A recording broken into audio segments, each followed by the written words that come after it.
이 아침 저와 여러분에게 주시는 하나님의 말씀은 신약성경 로마서 제2장 12절로 16절까지의 말씀입니다. 무릇 율법 없이 범죄한 자는 또한 율법 없이 망하고 무릇 율법이 있고 범죄한 자는 율법으로 말미암아 심판을 받으리라.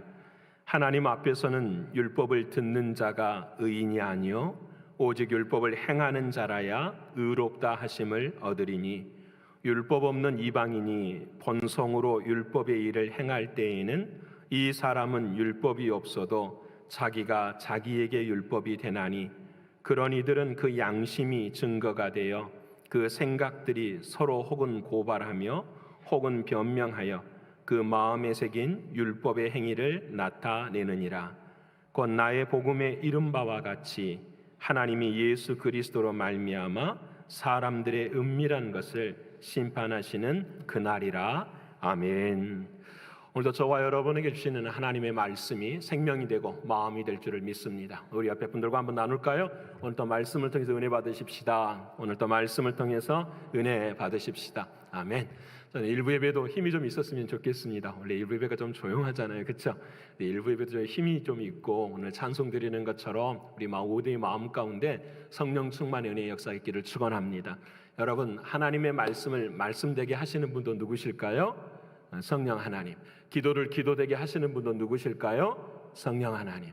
우리의 봉사를 봉사되게 하시는 분도 누구실까요? 성령 하나님. 근데 그 성령님은 내 안에 계시는 걸 믿으시죠? 근데 그 성령님은 인격적인 성령님이세요. 그래서 그 인격적인 성령님의 내 안에서 역사를 감당하는 길이 딱 하나님이 말씀하신 세 가지 길이 있어요. 그것이 무엇이냐면 구하고 찾고 두드리는 거예요. 구하고 찾고 두드릴 때에 성령은 우리 안에 역사하십니다. 믿으십니까? 여러분, 어떤 사람들은 예수 믿고 세례받고 구원을 고백하는 이유로도 성령님의 역사를 경험하지 못하고 살아가는 믿음의 자리가 있어요. 하지만 어떤 사람들은 하나님의 은혜 안에서 성령의 역사를 경험하고 살아가는 사람들이 있어요. 더 다른 것이 아니에요.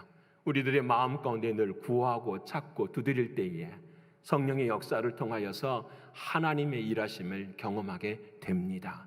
사랑하는 여러분, 우리 신광의 모든 성도 여러분, 바라고 원하는 것은 우리의 삶 가운데 내가 일하는 것이 아니라 하나님의 일하심과 하나님의 역사하심이 우리의 삶 가운데 늘 충만히 일어나기를 축원합니다.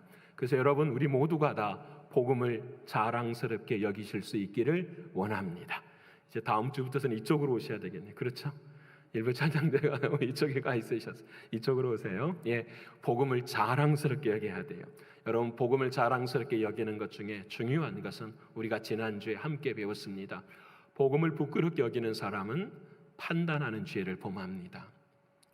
복음을 자랑스럽게 여기는 사람은 판단하지 아니하고 분별합니다. 한 주 동안 고민했습니다. 판단과 분별의 기준은 무엇일까? 어떤 사람들과의 대화 가운데 판단은 이렇게 끝납니다. 맞아, 그 사람은 그래. 그 사람은 그래. 그것이 판단입니다. 더 이상 하나님의 역사하심과 인도하심과 기대가 없게 만들어버리는 것이 판단입니다. 하지만 분별은 그렇지 않습니다. 수없이 많은 이야기를 듣지만 마음의 생각들은 있지만 입으로 표현하지 않습니다. 왜냐하면 내가 재판관이 아니기 때문입니다. 그래서 판단과 분별의 분기점은 바로 누가 재판관이냐라는 것에 열매가 맺히는 것입니다. 하루였습니다. 베드로가 기도 가운데 있었습니다. 베드로가 기도를 하는데 하나님께서 그 기도 중에서 환상을 보여주십니다. 하늘이 열리고 하늘에서 큰 보자기가 내려옵니다. 보자기를 이렇게 보았더니 그곳에는 저는 것도 있고 기는 것도 있고 여러 가지 부정한 짐승들이 있었습니다. 음성이 들려옵니다. 베드로야, 그것을 잡아 먹으라. 베드로가 이렇게 말합니다. 하나님, 주여, 그럴 수 없습니다. 속되고 깨끗하지 아니한 것을 내가 결코 먹지 아니하였습니다. 베드로는 신앙이 정말 좋은 사람이었습니다. 유대인의 율법을 철저하게 지키는 사람이었습니다. 지금까지 한 번도 부정한 음식을 먹은 적이 없는 사람이 베드로의 믿음이었습니다. 근데 주님께서 그 베드로에게 말씀하십니다. 먹으라. 그때 그 이후에 베드로가 하나님의 은혜를 받고 이 일이 어떤 일인가에 대한 고백을 사도행전 10장 28절에 이렇게 말씀을 합니다. 우리 같이 한번 읽어보겠습니다. 이르되 유대인으로서 이방인과 교제하며 가까이 하는 것이 율법인 줄은 너희도 알거니와 하나님께서 내게 지시하사 아무도 속되다 하거나 깨끗하지 않다 하지 말라 하시기로. 아멘. 베드로는 판단했습니다. 이건 더러운 것이야. 이것은 먹을 수 없는 것이야. 근데 시간이 지나면서 베드로는 하나님 앞에 섭니다. 네, 하나님이 재판관이십니다. 하나님이 하라 하시면 하시고 하나님이 먹지 말라 하시면 저는 먹지 않겠습니다. 삶의 자리 속에서 베드로는 분별의 영을 경험하게 됩니다. 사랑하는 여러분, 늘 언제나 저와 여러분의 마음 가운데 이 분별의 영이 우리의 마음에 충만히 임하기를 축원합니다. 분별은 언제나 주님과 연결되어 있는 것입니다. 오늘 이 아침에도 하나님의 말씀과 내가 연결이 되어 있을 때에 하나님의 영은 우리 안에서 역사하십니다. 여러분, 오늘 본문의 말씀이 드디어 판단하는 사람들의 모습이 등장하고 있습니다. 여러분, 로마 교회는 아시는 것처럼 두 그룹이 있었습니다. 유대인으로서 예수 그리스도를 믿는 이들이 있었고요, 또 이방인으로서 예수 그리스도를 믿는 이들이 있었습니다. 근데 이들의 마음 가운데 첨예하게 판단하는 죄들이 일어나기 시작합니다. 먼저 유대인으로서 예수를 믿는 이들이 이방인들에게 이야기합니다. 너희와 우리는 다르다. 너희에게 없는 것이 우리에게는 있다. 그것이 바로 율법이다. 우리는 율법을 가진 선민, 우리는 율법을 가진 우월한 민족이라고, 하나님의 말씀이 우리와 함께하는 우리의 민족이라고 그들은 스스로를 자부하고 스스로를 존대하게 여깁니다. 그러게 그들의 입장에서는 율법이 없는 이방인들은 쓰레기와 같은 사람입니다. 그래서 유대인들의 기도 중에는 이런 기도가 있습니다. 하나님 감사합니다. 우리가 이방인과 같지 않음을 감사합니다. 그게 그들의 기도의 문 중에 한 대목입니다.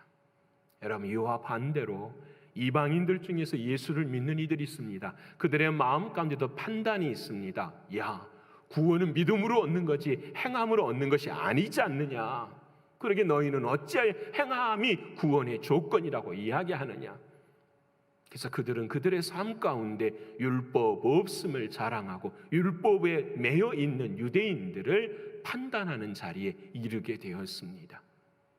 교회 안에서 판단의 모습들이 있습니다. 여러분을 저와 여러분의 마음 가운데도, 또 우리가 섬기고 있는 교회 가운데도 우리는 판단할 때가 있습니다. 저 사람은 모태신앙인데 왜 저럴까? 저 사람은 지금 최후 이후에 예수를 믿고 난 이후에 삶의 모습들이 왜 저렇게 변하지 않는 것일까?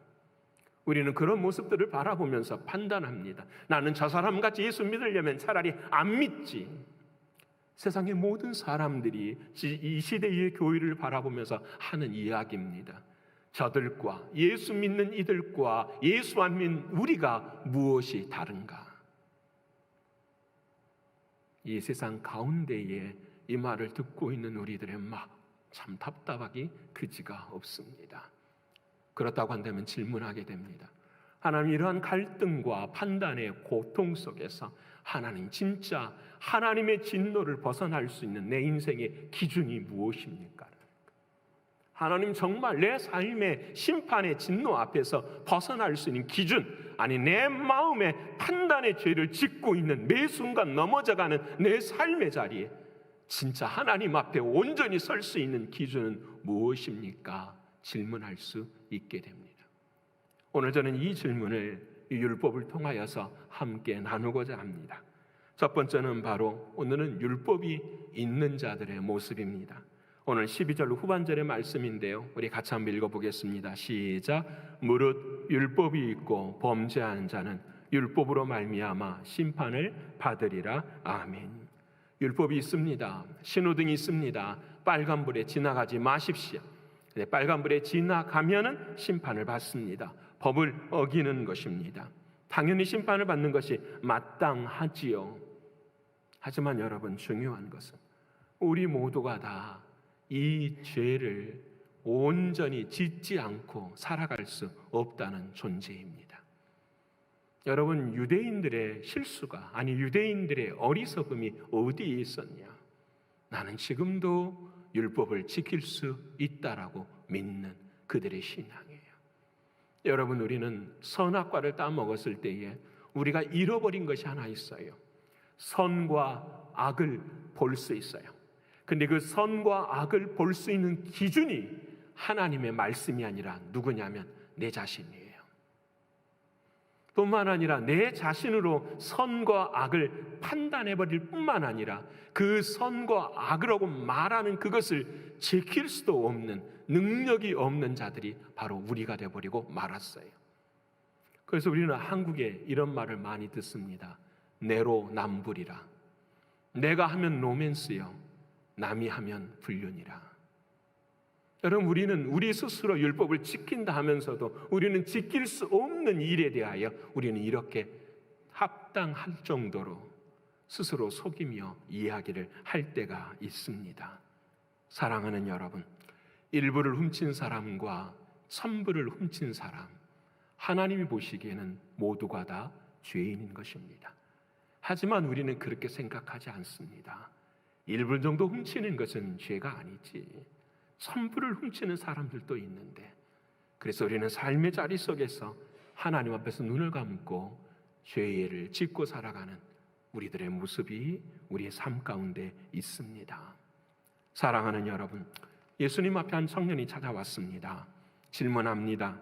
내가 무슨 선한 일을 행하여 영생을 얻을 수 있겠습니까? 주님께서 율법을 말씀하십니다. 십계명을 다 지키었느냐? 예, 제가 태어나서 지금까지 모든 계명을 다 지켰습니다. 그러자 주님께서 22절에 이렇게 말씀하십니다. 네 소유를 팔아 가난한 자들에게 주고 나를 따르라. 그때에 이 청년이 이렇게 고백을 합니다. 재물이 많음으로 이 말씀을 듣고 근심하며 가니라. 여러분, 이 청년의 삶의 힘과 능력은 다른 데 있지 않았습니다. 아니, 이 청년에게 있어서 하나님의 능력과 하나님의 은혜는 초점이 무엇이었냐면 재물에 있었던 것입니다. 그런데 그 재물을 자기의 것이라고 여겼습니다. 내가 더 많이 했기에, 내가 더 많이 수고하였기에 내가 이와 같은 것을 누릴 수 있는 것이라. 주님은 정확하게 지적하십니다. 그것이 너의 의가 되고 있지 않느냐? 그 일을 버릴 수 있느냐? 그 질문 앞에서 청년은 근심하고 돌아갑니다. 사랑하는 여러분, 오늘 저와 여러분의 마음도, 아니 우리의 삶의 모습들도 혹시 이와 같은 모습들이 있지는 않습니까? 나의 의로 생각하고 내가 율법을 통하여서 내 스스로 의인이라고 생각하는 그런 부분이 있지 않습니까? 이스라엘 백성들이 그렇게 살았습니다. 그래서 하나님 앞에 원망할 때도 있었습니다. 하나님, 왜 물을 주시지 않고 왜 우리를 힘들게 하고 광야의 삶 가운데 어렵게 합니까? 그때 하나님께서 광야에 불뱀을 보내십니다. 모든 이들이 다 물려서 죽어가고 있는 상황입니다. 그때 하나님께서 모세에게 말합니다. 너는 장대를 만들고 구리뱀을 달아서 그곳에 매달아라. 그것을 보는 자마다, 쳐다보는 자는 살게 할 것이다 말씀합니다. 이 말을 사람들에게 말합니다. 사람들은 웃어버립니다. 불뱀을 피할 수 있는 길이 무엇입니까? 장대에 달린 구리뱀을 바라보는 것이 아니라 우리가 숨을 곳을 만드는 것입니다. 우리가 그 뱀과 싸워서 이기는 것입니다 라고 이야기합니다. 하지만 모든 이들이 다 그 앞에서 죽고 맙니다. 자신들의 의, 율법을 행할 수 있다고 생각하는 그 힘의 능력으로 그들은 결국 물려 죽임을 당하고 맙니다. 여러분, 제가 최근에 들은 이야기인데 지금 유대인 회당에도 그렇다고 합니다. 여러분, 유대인 회당에는요 앞자리마다 가격이 매겨져 있다고 합니다. 앞자리가 10,000불, 그 다음에 8,000불, 그 다음에 6,000불. 여러분, 참 놀랍죠? 여러분, 지금도 그 앞자리에 앉은 것이 하나님 앞에서의 자신들의 의의로 비춰지는 삶의 모습들을 경험하고 있는 것입니다. 유대교만 그렇습니까? 이슬람, 불교, 유교 다 마찬가지입니다. 행함으로 내 스스로를 지켜낼 수 있다고 믿는 거예요. 여러분, 성경은 그렇게 말씀하지 않습니다. 율법이 있는 자는 율법으로 말미암아 범죄하여 심판을 받는다 말씀합니다. 사람은 누구도 율법 앞에서 의로운 사람이 없다고 말씀합니다. 그러게 우리의 구원은 율법을 지켜서 얻는 것이 아니라 믿음으로 얻는 것입니다. 사랑하는 하나님께서 아브라함을 택하시고 그를 사랑하실 때에 그의 믿음을 이렇게 말씀하십니다. 여호와를 믿음으로 그를 그의 의로 여기셨다. 하나님께서 아브라함에게 은혜를 베푸셨습니다. 약속을 먼저 주셨습니다. 그의 약속을 가슴에 받아들이고 그의 약속을 갖는 순간 하나님께서 그것을 믿음이라 칭하시고 그것을 의라고 칭해 주셨습니다. 자신의 능력과 자신의 힘으로 의로움을 당한 것이 아니라 하나님의 약속을 믿음으로 그는 하나님의 복의 반열에 서게 되었습니다. 사랑하는 여러분, 오늘 저와 여러분의 삶 가운데도 오직 이 은혜가 흔들리지 않기를 원합니다. 믿음이 먼저입니다. 우리 옆에 분하고 할까요? 믿음이 먼저입니다. 믿음이 먼저입니다. 또 한번 할까요? 은혜가 먼저입니다. 그래서 여러분, 믿음과 행함, 은혜와 행함은 동전의 양면과 똑같습니다. 그런데 속지 않아야 됩니다. 늘 언제나 우리는 믿음이 먼저입니다. 은혜가 먼저입니다. 이것을 순서를 바꿔버리는 순간 우리는 유대인들이 되고 마는 것입니다. 사랑하는 여러분, 오늘 이 아침 저와 여러분이 이곳에 있을 수 있음도 하나님의 은혜가 먼저인 걸 믿으십니까? 여러분 생각해 보십시오. 지난밤에 하나님께서 우리의 생명 허락해 주셨기 때문에, 오늘 이 아침에 2다리에 힘 주셔서 걸을 수 있었기 때문에, 오늘 오는 도중에 사고당하지 아니하고 하나님께서 지키시고 막아주셔서 지금 이 시간에 오직 하나님의 은혜로 하나님 앞에 서는 줄을 믿습니다. 우리들의 자랑이 무엇이 있겠습니까? 그냥 아무것도 없습니다. 우리는 오직 하나님의 은혜로만 사는 것입니다. 그러게 하나님의 교회는 오직 은혜가 우선돼야 합니다. 우리는 지난 새벽마다 용서와 용납에 관해서 함께 나누었습니다. 너무너무 제 마음에도 감동이 있고 제 마음을 움직이게 하는 그런 말씀들의 모습들이었습니다. 그 중에 하나가 그것이었습니다. 왜 은혜가 먼저인데 그 은혜를 어떻게 교회에서 행하고 살아갈 수 있을 것인가? 판단하지 아니하고 분별하며 살아갈 수 있는 길이 무엇인가? 로마서 15장 1절에 이렇게 말씀을 하십니다. 우리 같이 한번 읽어볼까요? 믿음이 강한 우리는 마땅히 믿음이 약한 자의 약점을 담당하고 자기를 기쁘게 하지 아니할 것이라. 여러분, 우리가 이 말씀을 미처 보지 못해서 수없이 많이 속았습니다. 믿음이 강한 우리는 마땅히 믿음이 약한 자를 판단하고 정죄했습니다. 그렇게 하면 안 되는 거지, 그렇게 해서는 안 되는 거지, 그래서 당신이 틀린 거야. 그런데 성경은 이렇게 말합니다. 믿음이 강한 우리는 마땅히 믿음이 약한 자의 약점을 담당하라. 내 삶의 자리 속에서 사랑하는 사람들의 판단이 아니라 그 연약한 모습을 내가 짊어질 수 있으라. 이것이 자기를 기쁘게 하는 것이 아니라 주님을 기쁘게 한다고 말씀하고 계십니다. 사랑하는 신광의 성도 여러분, 저는 우리 신광교회가 앞으로 이렇게 변화되어야 되고 이와 같은 방법으로 방책을 만들어 갈 것입니다. 우리 신광의 모든 성도들은 한 사람도 빠짐없이 봉사와 섬김을 감당하셔야 됩니다. 그 봉사와 섬김이 무엇이냐면 우리 교회의 주님의 몸의 약한 부분을 우리가 스스로 짊어지고 감당하기 때문에 그렇습니다. 그것이 주님이 말씀하신 우리가 걸어가야 될 당위성에 있는 길이기 때문입니다. 이와 같은 일이 있을 때에 우리들의 마음속에는 자기 의가 없어져요. 여러분, 기도하는 것도 자기 의가 되면 안 돼요. 예배 드리는 것도 자기 의가 되면 안 돼요. 여러분, 섬기고 봉사하는 것도 자기 의가 되면 안 되는 거예요. 여러분, 정말 중요해요. 선교도 마찬가지예요. 여러분, 우리가 씨앗 모임과 선교지 통해서 함께 감당하고 있습니다. 얼마나 감사하고 얼마나 고마운지 몰라요. 하지만 여러분, 늘 감추어야 돼요. 교회를 감추어야 돼요. 여러분, 우리 자신들을 감추어야 돼요. 모든 것은 하나님의 은혜의 역사입니다. 그것뿐이에요. 여러분, 그때에 우리는 율법으로 말미암아 정죄함을 받지 않는 것입니다. 그리고 율법의 기능은 다른 것이 아닙니다. 남을 보는 것이 아니라 자기 자신을 보는 것입니다. 예배를 통해서 내 자신을 보는 것이며, 기도를 통해서 내 자신을 보는 것이며, 섬김과 봉사를 통해서도 내 자신을 보는 것입니다. 여러분, 선교가 그렇기 때문에 더욱 그러합니다. 사랑하는 여러분, 선교와 전도를 감당할 때에 우리 모두는 내 자신의 의의가 들어있는지를 분별해야 합니다. 여러분, 선교는 다른 것이 아니에요. 내 곳에 있는 사랑하는 주님과 이곳에서 그리스도의 향기를 내비치는 것이 선교예요. 2주 전에 교사 헌신 예배 때에 강사 목사님이 이렇게 말씀하십니다. 선교란 문화가 다르고 언어가 다른 곳에 주님의 복음을 전하는 것입니다. 여러분, 교회 안에 문화가 다르고 언어가 다른 것이 어디 있습니까? 우리 사랑하는 자녀들의 세대예요.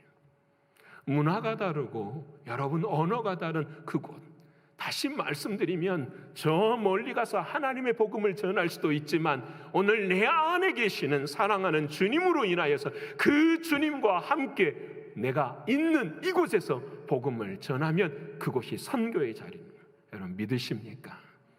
어떤 분들이 이렇게 말씀하십니다. 목사님, 복음의 역사를 보면 동쪽으로 가서 곧 얼마 지나지 않아 그 동쪽의 마지막 끝에 가서 하나님의 역사가 일어나지 않겠습니까? 성경을 보십시오. 마태복음에 땅 끝까지 복음을 전해야 이제서야 주님이 오신다고 말씀하지 않습니까? 라고 이야기해요. 맞습니다. 그런데 여러분, 땅 끝이 어디입니까?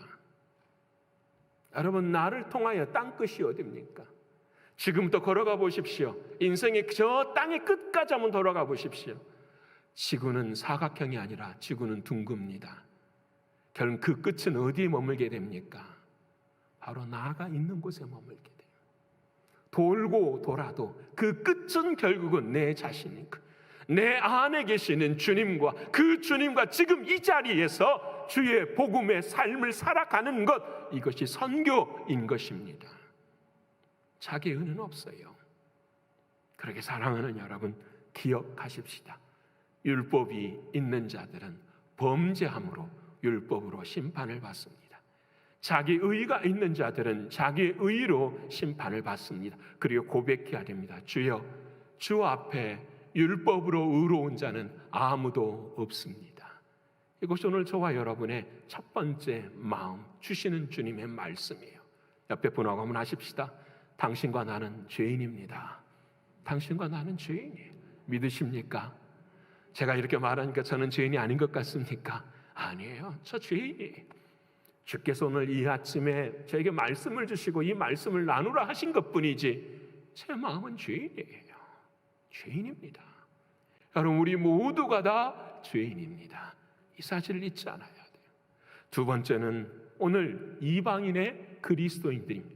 율법이 없는 자들의 모습입니다. 여러분, 율법이 없는 자들은 어떻게 심판을 받을까요? 12절 말씀 우리 같이 한번 읽어볼까요? 자, 시작. 무릇 율법이 없이 범죄한 자는 또 율법 없이 망하고. 아니, 하나님, 어떻게 이런 어리석은 말을 하실 수 있습니까? 율법이 없는데 어떻게 우리가 율법 없이 망할 수 있습니까? 라고 우리는 말할 수 있어요. 우리는 죄가 무엇인지도 모르고 살았기 때문에 우리는 죄인이 아닐 수 있지 않습니까? 라고 이야기할 수 있잖아요. 우리도 그럴 수 있잖아요.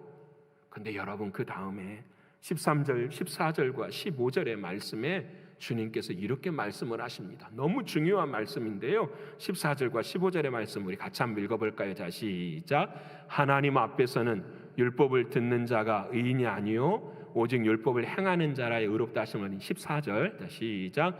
율법 없이 이방인이 번성으로 율법의 일을 행할 때에는 이 사람은 율법이 없어도 자기가 자기에게 율법이 되나니. 15절 말씀 있으시면 시작. 이런 이들은 그 양심이 증거가 되어 생각들이 서로 혹은 고발하며 혹은 변명하여 그 마음에 새긴 율법의 행위를 나타내느니라. 아멘. 나는 율법이 없었어요. 그래서 나는 죄가 없습니다.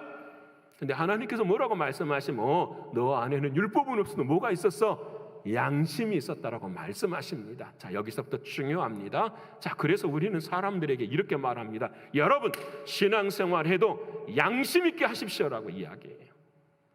나는 당신보다 양심이 좀 더 깨끗해, 이렇게 말할 수 있어요. 여러분, 그런데 우리 속지 않아야 됩니다. 양심이라고 하는 것은 마음을 나타내는 거예요. 그래서 여러분, 양심이라는 단어가 헬라어로 데이소스네스예요. 이 쉰이라는 말의 뜻은 무엇이냐면 함께라는 말이에요. 그 다음에 데이소스라는 말은 무슨 말이냐면은 본다라는 말이에요. 양심이라는 말은 무슨 말이냐면, 자 보세요. 내 마음이 있어요. 내 마음이 누군가와 함께 보는 거예요. 여러분, 사단이 내 마음의 중심이 되면 그 사단과 함께 보는 것이 내 마음이 되고 내 양심이 되는 거예요. 사랑하는 주님과 함께 보는 것이 내 마음이 되고 내 양심이 될 수 있는 거예요. 근데 우리는 여러분, 선악과를 먹음으로 말미암아 우리의 양심은 누가 지배하고 있지요? 여러분, 어둠이 지배하지요. 여러분, 사단이 지배해요. 목사님, 제 마음의 양심은 어둡지 않아요, 깨끗해요. 아니, 어둡다라는 성경의 관점은 딱 하나뿐이에요. 너의 행위가 밝고 어두운 것이 아니라 너의 행위의 주인이 누구냐라는, 그 행위의 주인이 나일 때 성경은 어둡다라고. 왜냐하면 내 자신이 죄인이기 때문에 그러해요. 그러게 여러분, 양심으로 산다라는 말은 틀린 말이에요. 양심으로 산다라는 말은 계속해서 내가 주인 되어서 나의 입장으로 판단하고 분별하는 삶이라는 것을 말씀하시는 거예요. 그래서 오늘 본문의 말씀에 그러시는 거예요. 그래, 율법이 없었어. 그래, 죽음의 자리에 왔어. 그 양심으로 평가를 받는데 그 양심으로 구원받을 인생은 아무도 없다라는 거예요. 왜? 그 양심은 이미 타락한 양심이기 때문이라 말씀해요. 그래서 그 양심을 성경의 디모데전서 4장 1절과 2절에 우리의 양심을, 과거의 양심이 어떤 거냐 말씀하세요. 우리 한번 읽어볼까요? 그러나 성령이 밝히 말씀하시기를 후일에 어떤 사람들이 믿음에서 떠나 미혹하는 영과 귀신의 가르침을 따라, 내 마음에서 미혹하는 영과 귀신의 가르침을 마음이 따른다라는 거예요. 2절 말씀, 자기 양심이 화인을 맞아서 오해식함으로 거짓말하는 자들이라. 내 마음이 이미 타락되기, 그 타락한 양심을 뭐라고 말하냐? 화인 맞은 양심이라. 화인이라는 것이 무엇이냐면 여러분, 짐승이 있어요. 소가 있어요. 이 소가 내 소유야 라고 낙관을 찍잖아요. 뜨거운 불로 착 해가지고 지져버려요. 그곳에는 털이 나지를 않아요. 그 털이 나지 않는 그곳은 지워지지 않기 때문에 그것은 나의 소유라는 것을 이야기하는 거죠. 화인 맞은 양심이 그렇다라는 거예요. 굳어버렸다라는 거예요. 변할 수 없다라는 거예요. 여러분, 그래서 우리들의 마음이 중독이 되기 시작하기, 여러분, 우리들의 마음속에서 감정을 느끼지 못하는, 그래서 에레미야와 에스겔은 그 마음을 어떤 마음이라 말하냐면 굳은 마음이라고 이야기하는 거예요. 오늘 하나님의 말씀이 저와 여러분의 마음에 들어가기 시작해요. 근데 이 말씀을 계속해서 받아내요. 그 말씀을 흡수하는 것이 아니라 그 말씀을 받아내니까 우리들의 마음은 어떤 마음이에요? 굳은 마음이 돼요. 왜 흡수하지 못하고 받아내느냐? 내 머릿속에서 계속 판단하기 때문에. 하나님의 말씀은 판단이 아니라 흡수하는 거예요. 하나님의 말씀은 분별해야 돼요. 하나님의 말씀은 내가 가다듬어야 되는데 계속해서 밀어내니까 우리들의 마음이 화인 맞은 양심의 증거가 되고 마는 거예요. 사랑하는 성도 여러분, 오늘 저와 여러분의 양심은 누구와 함께 바라보고 계십니까? 여러분, 양심대로 사는 것이 아니라 내 안에 주님과 함께 바라보지 못하는 것은 전부 다 죽음인 거예요. 마지막 날 심판의 자리에 서는 거예요. 사랑하는 여러분, 늘 깨닫기를 원합니다. 그래서 우리는 어떤 마음을 가져야 되느냐? 선한 양심을 가져야 돼요. 디모데전서 1장 19절의 말씀입니다. 우리 같이 한번 읽어보겠습니다. 시작. 믿음과 착한 양심을 가지라. 어떤 이들은 이 양심을 버렸고 그 믿음에 관하여는 파산하였느니라. 양심과 믿음을 같이 봐요. 착한 양심은 어떤 양심이냐? 믿음이 있는 사람이라. 화인 맞은 양심은 어떤 사람이냐? 믿음이 파산된 사람이라. 사랑하는 여러분, 오늘 이 아침에 하나님의 말씀을 신광의 성도 여러분, 오늘 저와 여러분의 양심은 내 양심으로 깨끗하고 더럽고를 판단하는 것이 아니라 하나님과 함께 볼 때에 하나님은 착한 양심이라고 말씀하시는 거예요. 그러게 여러분, 할 수 없는 것이 없어요. 무너지는 것이 없어요. 할 수 있다 하신 주의 은혜를 붙잡고 나아갈 때마다 하나님의 역사는 시작되는 거예요. 그래서 우리의 삶은 일어나는 거예요. 우리의 삶의 역사는 일어나는 거예요. 저는 오늘 우리 하늘소리 찬양대 너무 감사해요. 어젯밤에 1년 반 만에 처음 모였어요. 어젯밤에 1년 반 만에 처음 모이고 어젯밤에 연습하고 오늘 이 아침에 연습하고, 여러분 찬양이 은혜스럽죠? 왜 그럴까요? 잘해서요? 아니요. 무엇이 숨겨져 있기 때문에요. 믿음으로 바라봤기 때문에, 십자가의 믿음으로 바라봤기 때문에, 십자가를 짊어지는 희생 앞에서 믿음을 붙들었기 때문에 하나님의 역사는 일어나는 거예요. 사랑하는 여러분, 오늘 저와 여러분의 마음도 마찬가지. 여러분, 그 유명한 사도 바울이 그랬어요. 바울이 사역을 다 마치면서 예루살렘으로 갑니다. 예루살렘에 가면 잡혀서 로마로 끌려가야 돼요. 죽음의 자리죠. 그 예루살렘으로 가기 전에 에베소 장로들과 만나서 수없이 많은 눈물을 다 흘리면서, 그래서 예루살렘에 잡혀 들어가요. 백부장에게 잡히고 천부장에게 끌려가가지고 사람들 앞에서 이야기를 합니다. 자, 여러분, 죽음의 자리 앞에 있어요. 내가 무슨 말을 할 수 있는 변호의 자리가 나에게 주어졌어요. 그때에 무슨 말을 해야 될까요? 여러분, 바울은 사도행전 23장 1절에 이렇게 고백을 합니다. 우리 같이 한번 읽어볼까요? 자, 시작. 바울이 공회를 주목하여 이르되, 여러분 형제들아, 오늘까지 나는 범사에 양심을 따라 하나님을 섬겼노라 하거늘. 이제 이해되십니까? 여러분, 지금 이것을 일반적인 양심으로 생각하면은 하나님 앞에서 내가 내 살 길을 찾아야 되는 거예요. 하지만 사도 바울은 달라요. 하나님, 지금까지 나는 범사에 지금까지 양심을 따라 무엇을 생각하든지 무엇을 경험하든지 사랑하는 주님과 함께 보았습니다.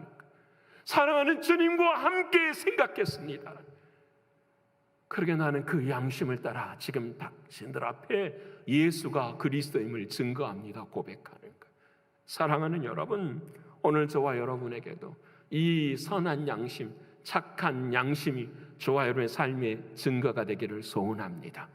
율법이 없다 하지 마시고 내 마음의 진짜 양심에 따라 증거받는 그 일 앞에서 화인 맞은 양심이 아니라 선한 양심으로 서실 수 있는 저와 여러분 되시기를 축원합니다.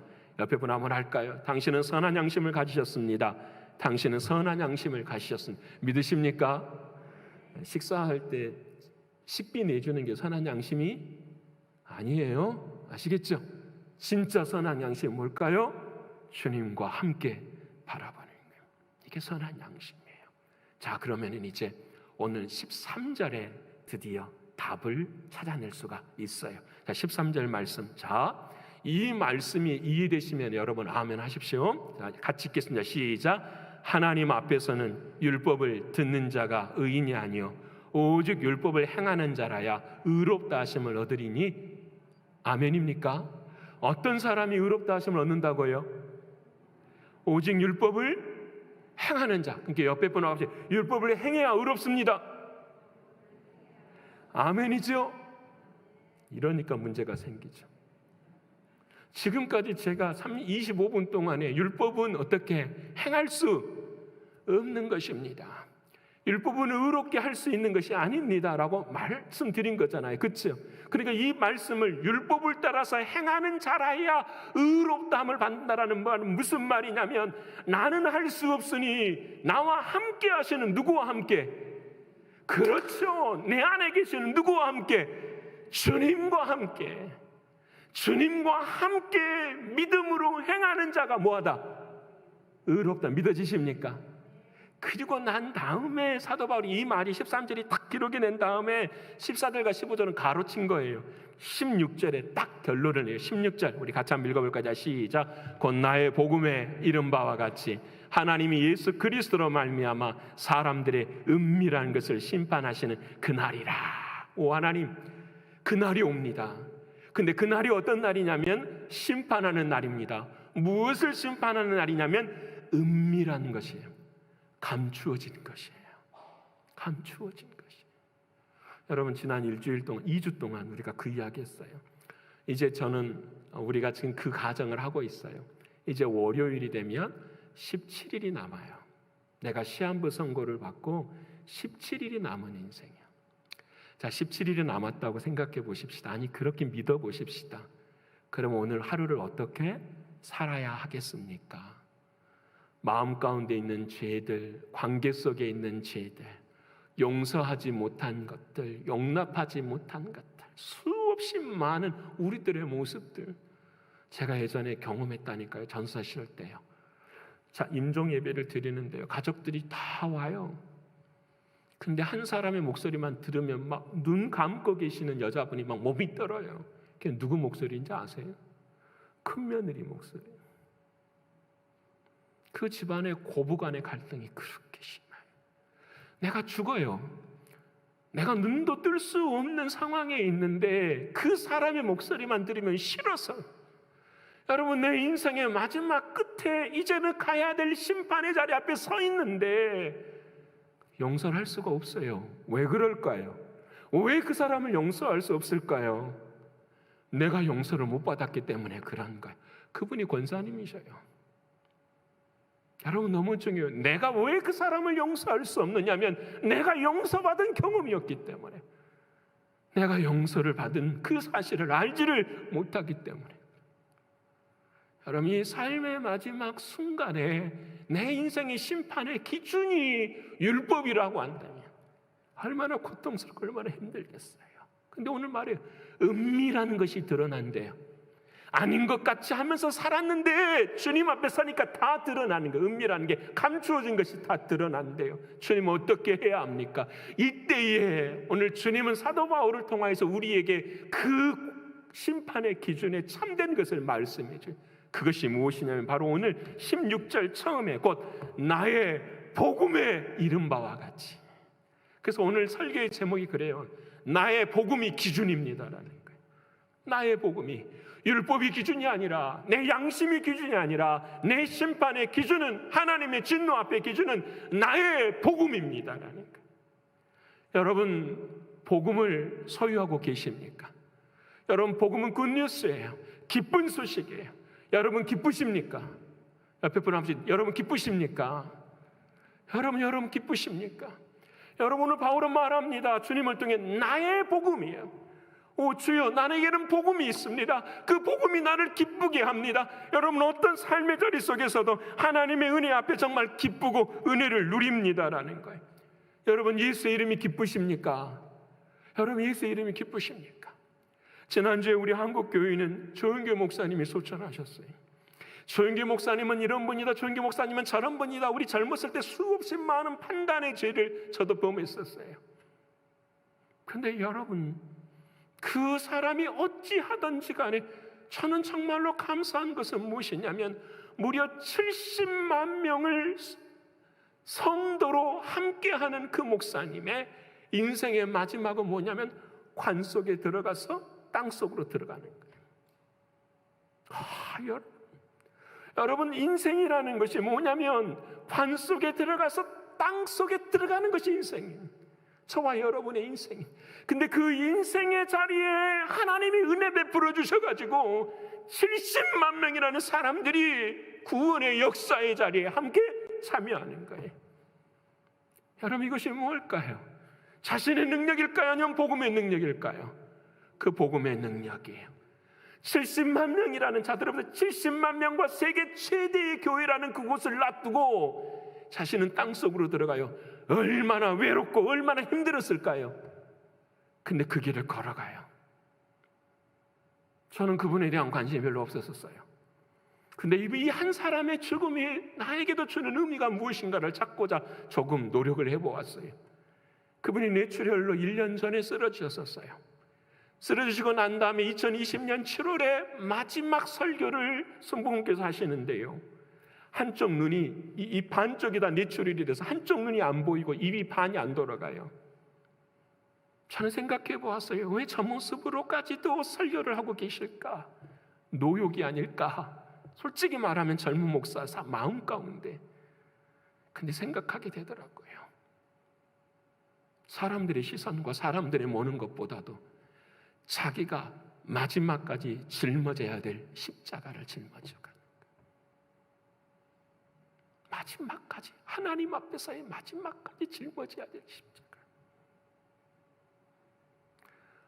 사랑하는 여러분, 오늘 내가 져야 될 인생의 마지막 자리에 내가 마지막까지 기쁘게 감사함으로 짊어질 수 있는 그 십자가의 복음이 우리에게 있습니까? 라는 거예요. 저도 나중에 죽으면, 은퇴하고 교회를 떠나겠지만 어딘가서는 만약에 죽으면 죽기 마지막 호흡이 있는 한은 마지막 설교를 하고 마지막 찬송을 부르고 죽고 싶어요. 왜? 이것이 나의 십자가, 나의 기쁨, 나의 복음이기 때문에. 사랑하는 여러분, 사랑하는 주님이 십자가에서 우리의 저주를 다 담당하셨습니다. 여러분, 우리는 그것을 믿는 믿음으로 세상을 지금까지 이기고 살아왔습니다. 앞으로도 그 믿음의 복음이 저와 여러분의 삶 가운데 능력이 되고 힘이 되는 줄을 분명히 믿습니다. 그것이 내 인생의 가장 기쁘기 때문이에요. 두 번째로, 바울은 그 복음 앞에 나의라고 말을 합니다. 내 것이라고 말해요. 저는 이 말이 너무 감동스럽더라고요. 내 것이다.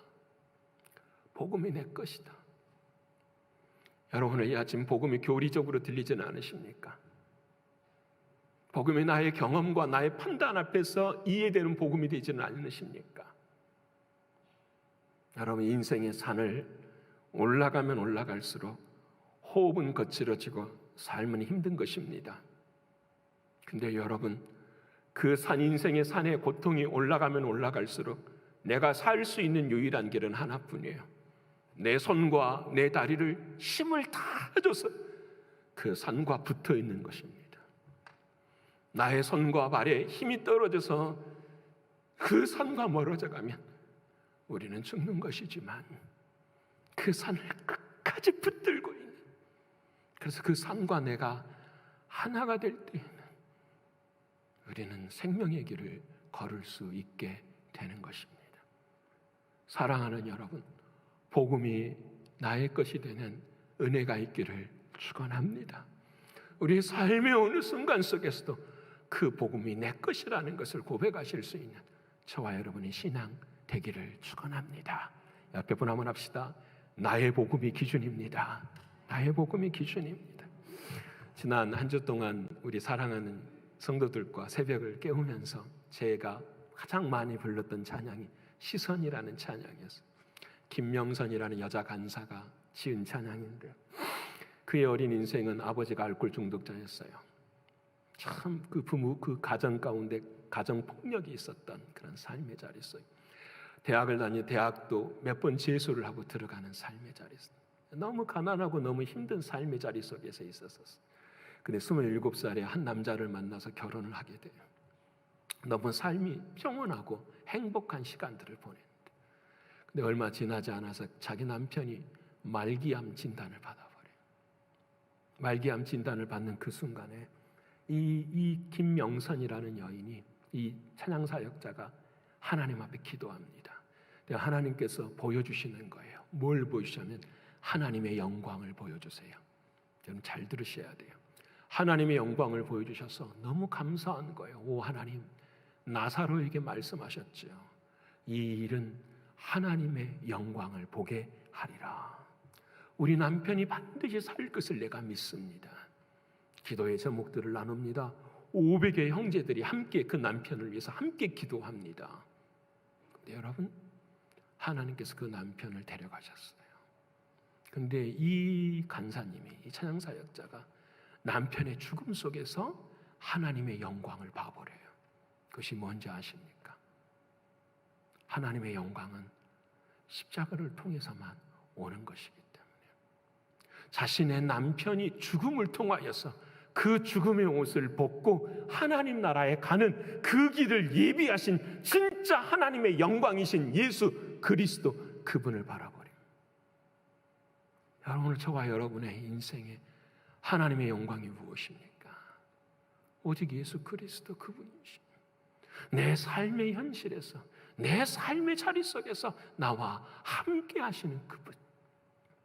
무엇인가가 이루어지고 무엇인가가 잘 되어서 하나님의 영광이 아니라 오직 지금도 나와 함께 하시는 예수 그리스도, 그분이 하나님의 영광이에요. 사랑하는 여러분, 내게로부터서 눈을 들어 주를 볼 때에 하나님의 역사는 시작됩니다. 내게로부터서 눈을 들어 주를 보십시다. 율법으로부터 눈을 들어서, 양심으로부터 눈을 들어서 사랑하는 주님을 바라볼 때에 나의 복음이 되어 하나님의 역사는 시작됩니다. 저 오늘 이번 한 주간 동안에도 이 은혜와 이 사랑으로 우리 모두가 다 승리하시는 저와 여러분이 되시기를 간절히 축원합니다. 기도하겠습니다. 고마우신 주님, 감사합니다. 율법이 있는 자는 율법을 범죄함으로 망한다 말씀하시며, 율법이 없는 자는 원래 죄인이기 때문에 망한다 말씀하신 주님, 진심으로 고맙고 감사합니다. 나의 삶에, 신앙에 자기의 의를 버리게 하시고 나의 삶에 선한 양심을 쫓아갈 수 있도록 하나님 도와주셔서 오직 나의 복음이 내 인생의 심판날의 기준이 되는 예수 그리스도, 그분을 끝까지 붙들 수 있는 우리 모두가 되게 하여 주시옵소서. 아버지 하나님, 이번 한 주간에도 이 믿음으로 승리하기를 소원하옵고 사랑이 많으신 예수 그리스도 이름 받들어 감사하며 기도 올리옵나이다. 아멘.